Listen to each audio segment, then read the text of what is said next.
your credit score can determine the school zone your kids go to school in, you know?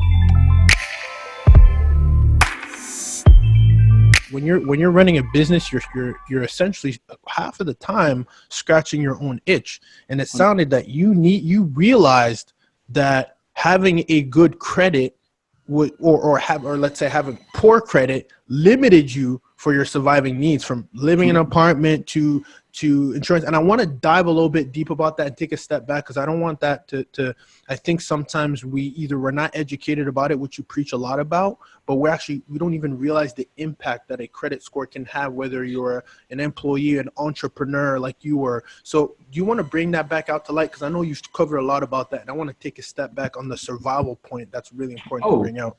Absolutely. One of the things I'm always talking about, how credit, or just understanding the power of credit. So the first thing I always say is that credit is merely a tool.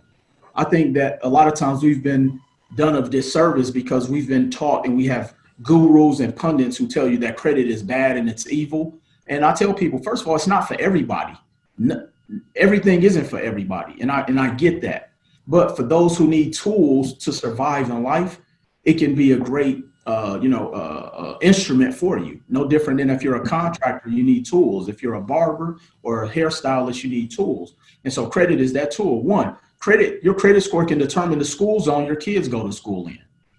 You know, I have spoken with different parents who couldn't rent an instrument for their child because their credit score was, in shambles. Yeah. Your credit score dictates your insurance rate. Yeah. It has a domino effect for sure. Yeah. Extreme domino effect. Yeah. I even talk about just the whole judicial system and how, understanding that the judicial system is really just it's a money pit. And what I mean by that is setting these high bails for people who can't get out. And I know people who had to sit in jail because they can't come up with $500, $600, $700 to post bail. Imagine if you had a credit card to be able to at least cover the bail cost. I've had clients who've had to leverage their credit to be able to cover medical expenses, and so it's so much bigger than just looking at it from a standpoint of being able to buy a house and get a credit card to go shopping and all of that. It does have a certain undertaking benefit of, like you say, survival. And so those are the things that I'm trying to get people to understand, because it's a reason why, in the Black and minority communities, 55% of us are either underbanked or under economically educated. And what are our resources? We'll go to the pawn shop and pawn, grandma's, priceless jewelry.